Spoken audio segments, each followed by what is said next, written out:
À la page 10 du chapitre 2, on débute la section 4 qui parle du mouvement rectiligne ou non. Des fois, on laisse tomber le rectiligne uniformément accéléré. C'est pour ça qu'on des fois, on va dire MRUA ou MUA. C'est les plus grandes lois de la cinématique. C'est le mouvement le plus étudié de la cinématique, le mouvement rectiligne uniformément accéléré. Ça veut dire qu'on a une accélération uniforme, une accélération constante. Donc, on n'est pas à vitesse constante, on est à accélération constante. Fait que prenez le temps d'arrêter la vidéo, de lire le premier paragraphe. Après cette lecture, langage mathématique un petit peu, la pente du graphique de position n'est pas une constante. C'est ce qui est écrit ici. Là. La pente de m de x de t, ça veut dire position en fonction du temps. Donc, la pente du graphique de position en fonction du temps d'un MRUA, ce n'est pas une constante. Donc, un graphique typique de la position en fonction du temps d'un objet. Donc, la position change, la position augmente, mais pas comme une droite. Okay? Donc, la pente de ça n'est pas constante. J'ai pris exemple la pente à deuxième carreau ici, à t est égal à peu près 2 carreaux. Prendre la pente, c'est amener une tangente, puis regarder la droite qui est tangente, quelle est sa pente. Versus, exemple, la pente ici à la fin, là, à mon quatrième carreau, quelle était la pente. Bien, je m'amène une droite là, qui vient juste toucher, qui semble suivre la courbe à cet endroit-là. Évidemment, la pente de ça est beaucoup plus grande, fait qu'on a eu une variation de pente. Au niveau de la pente du graphique de vitesse en fonction du temps de MRUA, bien, elle, c'est une valeur qui est constante. Donc, je vais voir une valeur de pente qui est constante. Bien, une valeur de pente qui est constante, ça veut dire que c'est une droite. Le graphique typique d'une vitesse en fonction du temps pour un objet qui se déplace comme selon les lois du MRUA, sa vitesse va être comme une droite. Évidemment, ça peut être une droite dans l'autre sens. Ça peut être une droite qui va en dessous de l'axe ou en haut de l'axe. C'est juste une courbe typique. Ici, ça aurait pu courber dans l'autre sens. J'aurais pu la tourner comme ça, c'est encore un MRUA. La tourner encore, c'est encore un MRUA, puis c'est encore un MRUA. Okay? Même chose, tant que j'ai une droite, ben, je vais avoir un MRUA. Évidemment, ça aussi, c'est une droite. Mais ça, c'est vitesse est égal à 0. C'est un objet qui est immobile. Donc, ce n'est pas un c'est vitesse constante. Ce n'est pas un objet qui est immobile, excusez-moi. C'est un objet qui est à vitesse constante. C'est un MU, c'est le chapitre précédent.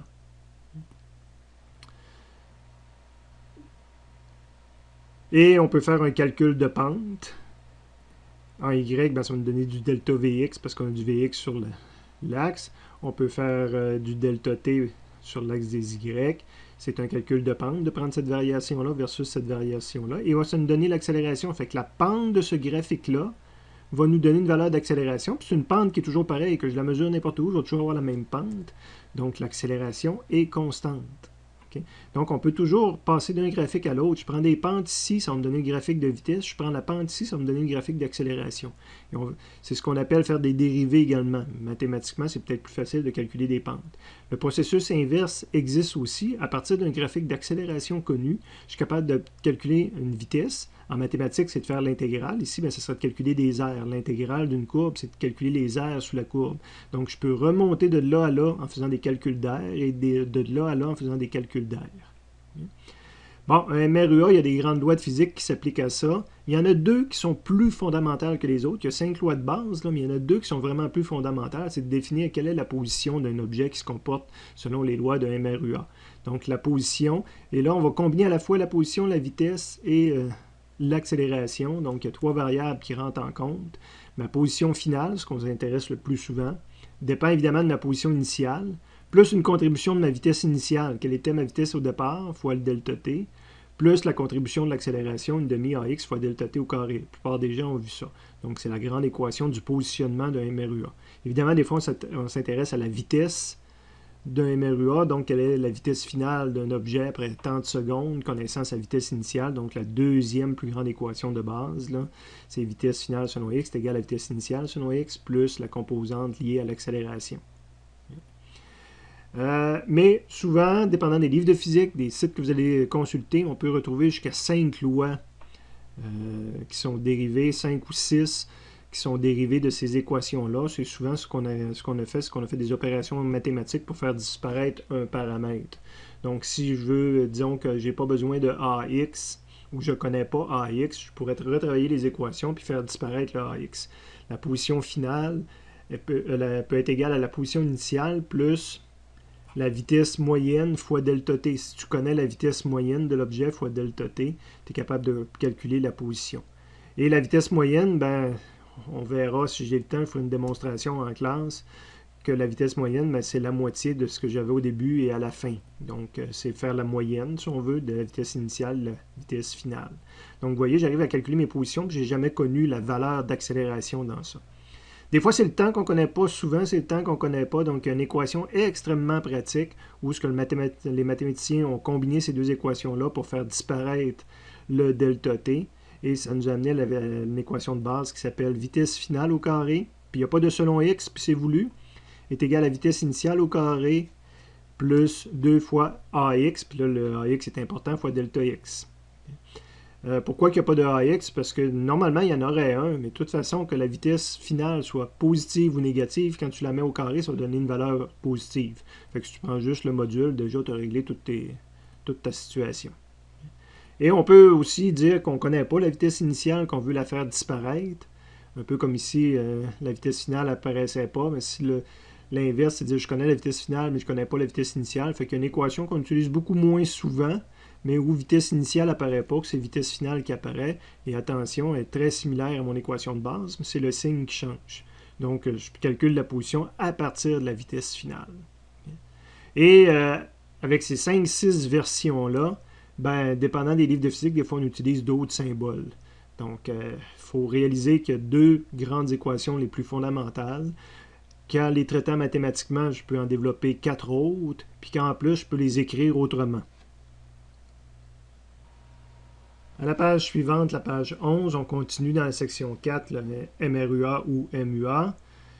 Les accélérations, hein, on avait vu qu'il y avait deux types d'accélération, l'accélération instantanée et l'accélération moyenne. Mais évidemment, si on dit que l'accélération est constante et uniforme, ben, que je prenne n'importe quelle accélération à n'importe quel moment, l'accélération instantanée va toujours être égale, va toujours être la même valeur, et ça va être aussi la même valeur que l'accélération moyenne. Donc, tout ça est égal là, dans le cadre d'un MRUA. Je continue dans les notes de cours en expliquant qu'il y a 4 grandes situations typiques de MRUA, donc 4 valeurs possibles d'accélération. Il y a 2 valeurs possibles d'accélération, soit positives, soit négatives, mais en plus, on peut la combiner avec, j'avais des vitesses positives qui augmentent ou encore des vitesses positives qui diminuent. Okay, donc, première situation, j'ai une accélération qui est plus grande que 0. Et j'avais une vitesse qui était plus grande que 0. Ben, qu'est-ce qui se produit? Ma vitesse augmente. Okay? Donc, j'étais à 1, je suis rendu à 2, je suis rendu à 3, je suis rendu à 4. C'est une accélération positive. L'objet avance de plus en plus vite. L'objet avance parce qu'on est dans des vitesses positives, de plus en plus vite. Donc, la courbe typique de position, c'est ça. L'objet, la position augmente, mais augmente de plus en plus rapidement. À l'inverse, toujours en étant dans le domaine des vitesses positives, mais je peux avoir une accélération qui est négative. Donc, je commence avec une accélération, on va dire qu'un carreau, c'est des valeurs numériques de mètres secondes. Donc, je commence à 4, puis je diminue à 3, je diminue à 2, je diminue à 1. Donc, j'ai toujours eu des vitesses positives, mais mon accélération est négative. Ces vitesses-là diminuent. L'objet avance, hein, parce que j'ai des vitesses positives. Donc, l'objet, quand tu roules à plus 4, c'est que tu avances sur l'axe des X. Mais il avance de moins en moins vite. Donc, l'objet avance, sa position X augmente, mais augmente de moins en moins vite. Je continue toujours avec l'accélération négative, mais que j'ai des vitesses négatives. Donc, j'étais à moins 1, je suis rendu à moins 2, je suis rendu à moins 3. Donc, je suis de plus en plus négatif. Et on voit que la pente est négative comme tout à l'heure, mais la pente est négative. Donc, le mobile recule avec des vitesses négatives, mais il recule de plus en plus vite, c'est de plus en plus négatif. Donc, la position diminue, l'objet recule, et recule de plus en plus vite. Quatrième grande situation typique, l'accélération est positive avec des vitesses négatives. Donc, j'étais à moins 5, je suis rendu à moins 4, je suis rendu à moins 3. Donc, ma vitesse diminue et est de moins en moins négative. J'ai une pente qui est positive. C'est pour ça que j'ai une accélération qui est positive ici. Et l'objet recule, il est dans le négatif. Ses vitesses sont dans le négatif. Donc, tu as une vitesse de moins 5 ou de moins 4, tu es toujours en train de reculer. Mais tu recules de moins en moins vite. Donc, tu recules de moins en moins vite. Reculer, ça veut dire que la position X diminue, mais elle diminue de moins en moins vite. Donc, elle diminue rapidement au début, puis après ça, elle diminue de moins en moins vite. Donc, les 4 situations typiques. Encore pire, je pourrais avoir un changement de signe de vitesse en plein milieu. Hein. Ma vitesse pourrait être dessinée comme ça. Donc, j'ai reculé pendant un bout de temps, puis à partir de cet instant-là, j'avance. Donc, on voit qu'on peut combiner plusieurs choses là, dans le MRUA. À la page 12 du chapitre 2, la section 4 se poursuit avec la section 4.1, toutes les équations qu'on peut utiliser quand on a un MRUA. Okay. Évidemment, un MRUA, c'est un mouvement avec une accélération constante. Évidemment, une accélération qui serait égale à 0, on peut voir 0 comme étant une constante. Puis une accélération égale à 0, c'était le MRU. Donc le MRU, c'est rien qu'un cas particulier du MRUA. Okay? Toutes les équations du MRUA pourraient être utilisées pour un MRU. C'est rien que le A vaut 0 dans toutes ces équations-là. Donc le MRU, le chapitre 1, c'est un cas particulier du chapitre 2. Donc toutes les équations qu'on avait dans le chapitre 2 sont utilisables aussi. Donc ici, on a vraiment là, un melting pot de toutes les équations utilisables. On peut encore calculer un déplacement. On peut encore calculer une distance parcourue comme on a appris dans le chapitre 1. Il n'y a pas de formule pour la distance parcourue, c'est tous des cas particuliers. On peut encore calculer le delta T. On peut encore calculer la vitesse moyenne, comme on l'a appris dans le chapitre 1. Je me donne une position finale, moins une position initiale. Je vais calculer une vitesse moyenne. Je peux encore calculer une vitesse scalaire moyenne. Bon, ce qu'il y a de nouveau, c'est la variation de vitesse, parce qu'évidemment, MRUA implique habituellement une accélération constante, une variation de vitesse. Donc ici, j'ai ma première équation que j'ajoute. Variation de vitesse, ça veut aussi dire que je pourrais calculer une vitesse moyenne. Donc, si la vitesse a changé, je peux trouver une vitesse moyenne qui viendrait faire l'équivalent. Ben, pour un MRUA, c'est facile à trouver, c'est de faire la moyenne de la vitesse initiale plus de la vitesse finale. Parce que pour un MRUA, la vitesse augmente comme une droite. Donc ça, c'est des calculs purement de vitesse. Plus intéressant et plus courant d'utiliser quand on fait du MRUA, ben, c'est calculer la position de l'objet. Donc l'équation fondamentale de la position finale, x finale est égal à x initiale, plus la vitesse fois delta t, je néglige les x, là, mais ils sont là, plus une demi fois l'accélération fois delta t, donc l'équation de base d'un MRUA. Je peux m'intéresser aussi à la même équation, mais en faisant disparaître le delta t. Okay? Donc on l'a vu, ici vous corrigerez, hein, on enlève les x, on n'en a pas besoin.